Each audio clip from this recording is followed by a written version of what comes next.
Hey guys, I'm Daisho, and I am back with some more magic, and apparently Mr. Oliwa has not gotten enough of my magic, and he wanted to play some more. I mean, I guess so, because he like readied up right away. Do not like this hand at all. Alright, we got this guy again.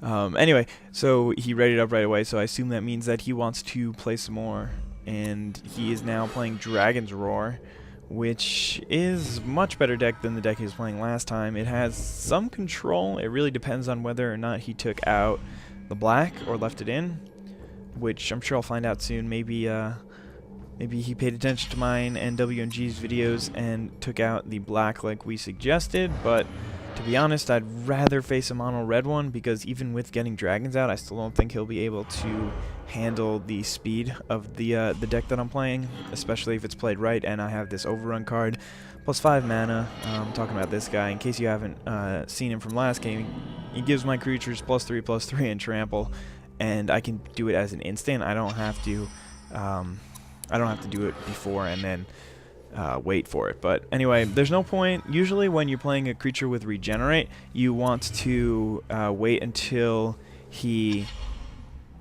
until you can regenerate him before you play him. But in this case, it doesn't really. All right, good. I was so thankful that I wasn't burst lightning.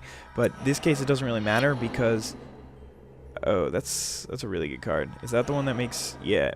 Oh no, when he gets 6 lands, he gets really strong cards. Okay, I don't think it's gonna get to that point though. That's actually really useful. Anyway, I'm going to play Lisan Huntmaster this turn, and then Heedless One next turn, and then the turn after that, I'm going to start swinging in. And I should be pretty successful with that, I think. He's probably going to swing in with Slavering Null. I mean, I really don't want him to get to 6 lands. Actually, I don't want him to get to the turn after 6 lands while still alive. So, I don't know. Let's see. Alright, he's got that guy. That's also a really good card. So he's starting off pretty well. Another one of those guys. Okay, so next turn he can actually swing in for a good amount of damage with his goblins. So that is definitely not preferable. So what should I do this turn? Should I swing in? No. I'll play this card. It'll become a 5/5 because my Lisan Huntmaster shits out another elf when that one is played. So that's really, really good. I'm just gonna sit tight here. If he attacks, then I can kill whatever he swings with, plus still regenerate a creature, which is really good. But the only problem is the only 2 creatures that I can really block with are this one, and then I can maybe regenerate. I'll probably just end up regenerating one of those. But if he swings in with all his creatures here, then he can actually get a decent bit of damage in, which is not exactly what I want. But I don't think he will, because he'd lose a couple of his creatures also.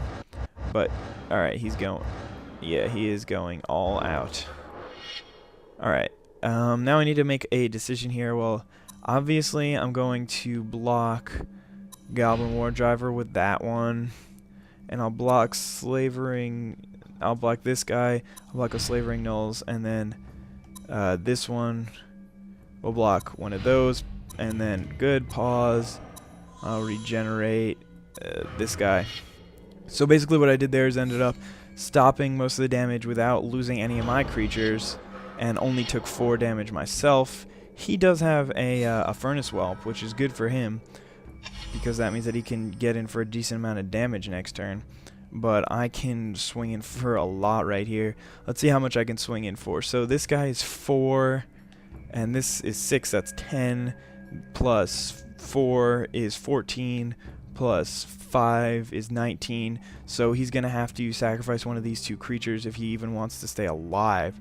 And if I also swing in with this guy, then I think it pretty much clinches the game for me. Nice draws. Yeah, alright, I did have some pretty good draws, but I guess that's probably why I won the game. But anyway, both games I ended up drawing this guy, which is really fortunate for me.